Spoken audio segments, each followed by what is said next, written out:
Assalamualaikum warahmatullahi wabarakatuh. Perkenalkan, nama saya Rizka Manda. Saya perwakilan dari kelompok 1 yang beranggotakan Alvina Septianda Fardita, Muhammad Amang, dan saya sendiri Rizka Manda, dan yang terakhir ada Murdianti Nur Samsiah.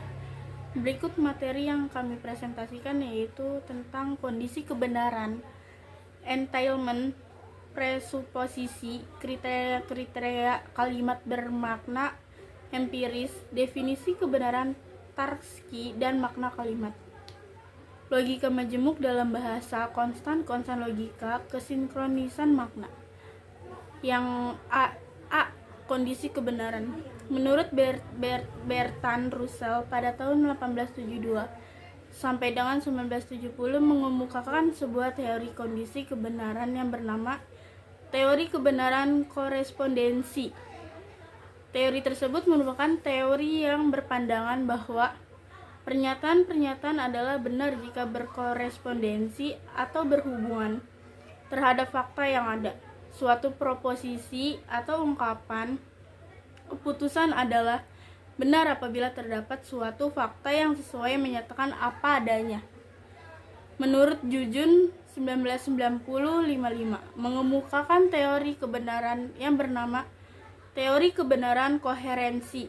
Teori tersebut adalah teori kebenaran yang didasarkan kepada kriteria koheren atau konsistensi. Pernyataan-pernyataan ini mengikuti atau membawa kepada pernyataan yang lain.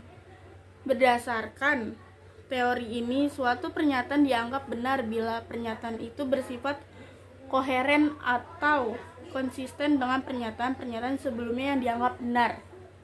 Yang B itu ada entailment. Menurut Harimurti 2001-163, entailment merupakan makna yang timbul sebagai akibat yang ada dalam suatu bentuk. Misalnya makna kalimat, saya menyesal telah melanggar peraturan ini. Memberikan entailment, saya telah melanggar peraturan ini. Entailment adalah sesuatu yang secara logis ada atau mengikuti apa yang ditegaskan di dalam tuturan.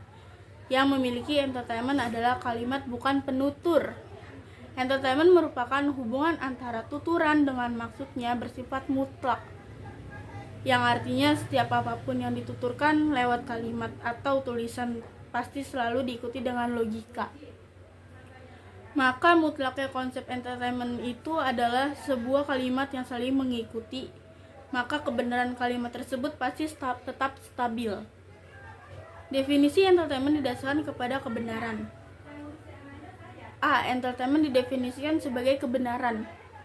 Sebuah kalimat P mencakupi sebuah kalimat Q bila kebenaran yang pertama menjamin kebenaran yang kedua atau Q, dan kepalsuan yang kedua Q menjamin kepalsuan yang pertama P. B. Sumber hubungan entailment. Relasi entailment adalah pemberian alamiah dari struktur linguistik. Kita tidak perlu mencocokkan dengan fakta mana di dunia ini untuk melakukan deduksi kalimat yang terliput dengan kalimat peliputnya. Sumbernya bisa berupa unsur leksikal atau kalimat. Hubungan itu dalam kelompok leksikon disebut hiponimi. Dengan kata lain, hiponimi dalam hubungan leksikal merupakan sumber terjadinya entailment. Yang C. Preoposisi. Preoposisi atau peranggapan adalah sesuatu yang diasumsikan lebih dulu atau penutur sebagai kejadian sebelum menghasilkan suatu tuturan. Yule 2006-43 yang memiliki peranggapan adalah penutur bukan kalimat. Preposisi dianggap penting dalam memahami bahasa karena sebuah kalimat ternyata dapat preposisikan dan mengimplikasikan kalimat yang lain di dalamnya. Kalimat lain itu merupakan anggapan awal yang secara tersirat atau implisit di dalam pendengar dalam menghadapi ungkapan kebahasan tersebut.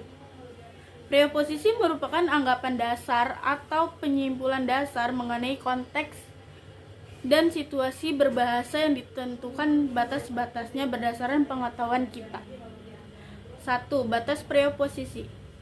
Kalau kita melihat ke belakang, ternyata Frege, arsitek logika modern lah yang menjadi pelopor dalam pembahasan masalah preposisi. Antara lain, beliau mengatakan bahwa bila seseorang membuat pernyataan, selalu ada sebuah preposisi yang jelas, bahkan nama diri, yang kompleks maupun yang sederhana, yang digunakan seseorang penutur mempunyai acuan juga. Frege mengambil contoh bila misalnya seseorang mengatakan Kepler meninggal dalam kesengsaraan. Dalam ucapan itu pun ada preposisi, yaitu seseorang atau di sana ada seseorang. Namun perlu dijelaskan bahwa preposisi bukanlah bagian dari makna dan pernyataan. Kepler meninggal dalam kesengsaraan dan Kepler menunjukkan sesuatu. Dan dengan demikian kalimat Kepler meninggal dalam kesengsaraan sama dengan Kepler tidak meninggal dalam kesengsaraan. Atau bahkan sama dengan nama Kepler yang tidak mempunyai acuan. Tetapi tanpa acuan, maka kalimat itu menjadi absurd. Nama Kepler menunjukkan kepada sesuatu sebagai preposisi bagi pernyataan Kepler meninggal dalam kesengsaraan maupun bagi pernyataan kebalikannya. Kepler tidak meninggal dalam kesengsaraan. Cukup, selanjutnya akan dibacakan oleh rekan saya. Selanjutnya ada pendekatan terhadap presuposisi. Dalam pendekatan pertama yang mirip dengan tradisi filsafat, kalimat dianggap sebagai unsur eksternal. Terhadapnya, kita tidak perlu menghiraukan tentang proses pembentukannya atau terhadap individu penutur dan lawan tuturnya, melainkan dilihat sebagai lambang atau atribut kalimat lebih daripada bagaimana kalimat dibangun oleh para peserta penuturan. Sementara pendekatan kedua memandang kalimat sebagai ujaran dari individu-individu yang terikat dalam tindak komunikasi. Tujuannya di sini ialah bagaimana para peserta tutur membentuk model strategi dalam melakukan komunikasi antar mereka. Jadi, kita bisa melihat komunikasi dari pandangan penutur dan menggunakan presuposisi sebagai bagian dari penggunaan masukan-masukan lain. Demikianlah pendekatan pertama dapat disebut dengan pendekatan semantik, sedangkan pendekatan kedua disebut dengan pendekatan pragmatik. Berikut kita menggunakan contoh 31A sebagai presuposisi dan 31B untuk memperlihatkan perbedaan di antaranya. 31A yang berbunyi, kakak Joni baru saja pulang dari Surabaya. 31B yang berbunyi, Joni mempunyai seorang kakak. Kita dapat mengangkat kalimat-kalimat itu sebagai objek eksternal dan berusaha menemukan hubungan semantik di antaranya, seperti sudah kita lakukan terhadap entailment dan hubungan lain dalam bagian ini. Yang langkah pertama, bila P kalimat yang melakukan presuposisi benar, maka kalimat Q yang presuposisikan benar. Langkah kedua, bila P salah, maka Q tetap benar. Langkah ketiga, bila Q benar, maka P bisa salah, bisa juga benar. Berdasarkan contoh 31, dapat dikemukakan di sini daftar atau tabel kebenaran berikut. Seperti tabel kebenaran pertama presuposisi, yang mana jika B benar, maka Q juga benar. Jika P salah, maka Q juga benar. Maka kalau P benar, maka Q bisa saja salah, bisa juga benar. Kita kembangkan tabel kebenaran pertama presuposisi pada contoh 31A. Bila kakak Joni benar pulang dari Surabaya, maka kalimat bahwa Joni memiliki kakak adalah benar. Sama juga bila kalimat 31A salah, maka bahwa Joni memiliki kakak tetap benar. Akhirnya dapat dikatakan bahwa Joni mempunyai kakak tidak ada hubungannya dengan kenyataan apakah ia pulang dari Surabaya atau tidak. Selanjutnya, beda presuposisi dengan entailment. Demikianlah, memandang presuposisi sebagai hubungan kebenaran memberi peluang kepada kita untuk menyusun tabel kebenaran presuposisi, tabel 3, sekaligus juga memperlihatkan adanya perbedaan antara entailment dan presuposisi. Dalam presuposisi, bila kita mengatakan inkar pada kalimat sumber presuposisi 31A, maka presuposisi tetap benar. Sebaliknya, dalam entailment, bila kalimat pertama dalam entailment dijadikan kalimat inkar, maka hubungan entailment tidak ada lagi. Selanjutnya, preposisi yang bermasalah. Fenomena yang biasanya dianggap menjadi sebab adanya masalah bagi pendekatan relasi kebenaran, tetapi yang dalam pendekatan interaksi tidak menjadi masalah adalah apa yang disebut kegagalan presuposisi. Telah dilakukan pengamatan bahwa penggunaan suatu nama atau suatu yang dideskripsikan sehingga kalimat di bawah presuposisi, yaitu kalimat B pada contoh bahasa Inggris yang akan dilanjut oleh rekan saya. Terima kasih. Saya Alvina Septianda Fardita akan melanjutkan presentasi. A. The King of France is bald. Artinya, Raja Prancis itu botak. B. There is a King of France. Artinya, ada seorang Raja Prancis. Pada dikutip oleh Shahid and Russell, presuposisi seperti contoh tersebut menimbulkan masalah, dan hingga kini masih merupakan masalah. Dalam banyak perpustakaan yang ada, masalah itu muncul karena tidak adanya acuan untuk nomina tersebut. Yaitu saat ini di Prancis tidak ada raja. Ini berarti bila kalimat B salah, lalu bagaimana dengan status kalimat A? Pada pendekatan berdasarkan kebenaran, hal itu dalam analisis dianggap berada di area abu-abu atau tidak valid. 5. Pemicu presuposisi. Presuposisi itu dapat dipicu oleh suatu kata atau salah satu aspek struktur lahiriah. Pemicu yang membangkitkan presuposisi itu selanjutnya akan kita sebut pemicu presuposisi. Demikianlah presuposisi dipicu oleh dua hal, karena dipicu oleh makna leksikal kata tertentu, dan kedua oleh struktur lahiriah. Satu, klausa verbal waktu, seperti contoh, saya sudah mengendarai motor sebelum kau belajar berjalan. 2, klausa perbandingan, seperti contoh, dia bahkan lebih mudah ditipu. 6. Jenis-jenis preposisi. Yule menggolongkan presuposisi menjadi 6 jenis, yaitu 1. Presuposisi eksistensial, merupakan presuposisi isi atau peranggapan yang menunjukkan kepemilikan, tapi lebih luas lagi keberadaan atau eksistensi dari pernyataan dalam tuturan tersebut. 2. Preposisi faktual sebagai preposisi faktif. Menurut Yule, preposisi faktif adalah kata-kata yang bisa menyatakan fakta dalam tuturan. Kata-kata tersebut berupa kata sifat yang dapat memberikan makna pasti dalam tuturan tersebut. 3. Preposisi non-faktual, merupakan suatu preposisi yang diasumsikan tidak benar. Peranggapan ini bisa diasumsikan melalui tuturan yang kebenarannya masih diragukan dengan fakta yang disampaikan.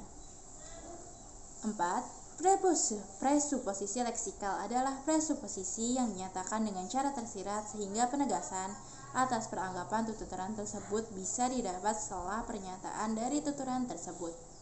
5. Presuposisi struktural, merupakan peranggapan yang dinyatakan melalui tuturan yang strukturnya jelas dan langsung dipahami tanpa melihat kata-kata yang digunakan. Kejelasan tersebut ditandai melalui penggunaan kata tanya dalam tuturan. Kata tanya seperti apa, siapa, di mana, mengapa, dan bagaimana menunjukkan peranggapan yang muncul dari tuturan tersebut. 6. Preposisi kontrafaktual adalah peranggapan yang menghiasi pemahaman yang berkebalikan dari pernyataannya. D. Kriteria kalimat perangkat empiris. Menurut J.D. Pereira, kalimat merupakan suatu konsep linguistik tentang satuan bahasa yang terbesar. Tutur merupakan suatu konsep semantik yang mempersalahkan kalimat dalam konteks langsung. Analisis kalimat tidak mempersoalkan apakah makna kalimat itu benar atau tidak secara empiris. Sedangkan analisis tutur mempersoalkan kebenaran atau ketidakbenaran pernyataan dalam kalimat, baik secara rasional maupun empiris. Pengertian empiris sendiri adalah suatu keadaan yang berdasarkan pada kejadian nyata yang pernah dialami. Kejadian tersebut bisa didapatkan melalui penelitian observasi ataupun eksperimen. Dalam empiris, pengalaman atau kejadian nyata menjadi dasar yang sangat mutlak dan peran akal sangatlah sedikit. Bila ada pernyataan data itu empiris, berarti data tersebut didasarkan pada penelitian ataupun eksperimen yang telah dilakukan. Ada beberapa kriteria kalimat bermakna empiris, yaitu sebagai berikut. 1. Keterujian dan atau kedapat keterujian. Sebuah kalimat empiris ialah kalimat yang dapat diuji atau dimungkinkan dapat diuji dengan fakta dan data secara empiris. 2. Keterjemahan makna kognitif. Kriteria terjemahan makna kognitif di sini hendak menjelaskan bahwa sebuah kalimat mempunyai makna kognitif jika dan hanya jika kalimat itu dapat diterjemahkan ke dalam sebuah bahasa atau kalimat empiris. Selanjutnya akan dilanjutkan oleh rekan saya, Amang. Di definisi kebenaran Tarski dan makna kalimat. Kebenaran Tarski adalah kebenaran untuk menjelaskan makna dalam hubungan antara kata dan objek yang dapat dirujuk. Teori Tarski disebut bukan hanya digunakan untuk mengkalkulasi kebenaran bahasa matematika, tetapi juga untuk kebenaran kalimat bahasa alami. Kalimat apapun dalam bahasa alami dianggap benar jika kalimat itu dapat diramalkan dengan kebenaran rumus sebagai berikut. Misalkan S garis miring benar jika dan hanya jika PS adalah kalimat atau runtutan kata-kata gramatikal dan P adalah kondisi-kondisi yang menjamin kebenaran kalimat tersebut. Itu berarti mengetahui makna sebuah kalimat adalah mengetahui dalam kondisi apa mungkin kalimat itu benar. Dan yang F, logika majemuk dalam bahasa. Yang pertama itu proposisi. Logika adalah metode atau teknik yang diciptakan untuk meneliti ketepatan penalaran serta mengkaji prinsip-prinsip penalaran yang benar dan penarikan kesimpulan yang absah. Ilmu logika berhubungan dengan kalimat-kalimat atau argumen dan hubungan yang ada di antara kalimat-kalimat tersebut. Kalimat deklaratif dalam logika proporsional disebut proposisi. Dan yang kedua ada proposisi majemuk. Proposisi majemuk ini adalah kombinasi dari satu proposisi tunggal atau lebih dengan menggunakan perangkai logika. Nah, perangkai logika digunakan untuk mengkombinasikan proposisi tunggal menjadi proposisi majemuk, seperti itu. Dan yang G, konstan logika.